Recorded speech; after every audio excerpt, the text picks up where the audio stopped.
Welcome to Sweet Life Beat Life. We hope this video helps. You start by confirming prerequisites. Windows updates and DirectX runtime must match the game's needs. Install the latest GPU drivers and choose a clean install so no old files remain. Once done, set GTA San Andreas to run as administrator and try the recommended compatibility mode. This forces correct DLL loading.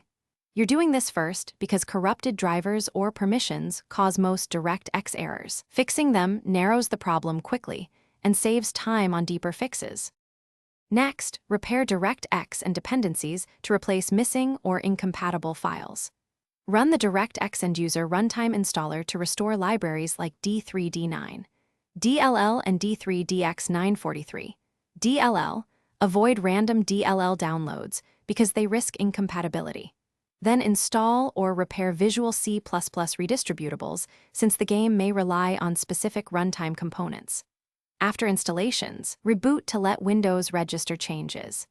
Make sure the replaced DLLs are from the same runtime version to prevent new mismatches. For final steps, launch the game and change the renderer between Direct 3D and software to isolate driver versus game issues. This helps identify whether acceleration causes the error. Lower resolution and disable shaders or mods that hook DirectX. Mods often break runtime compatibility. If the error persists, capture the exact error code and check crash logs so you can target specific DLL or driver failures. One key troubleshooting tip: reverting to a known good GPU driver version often resolves regressions that newer drivers introduced. Thanks for watching.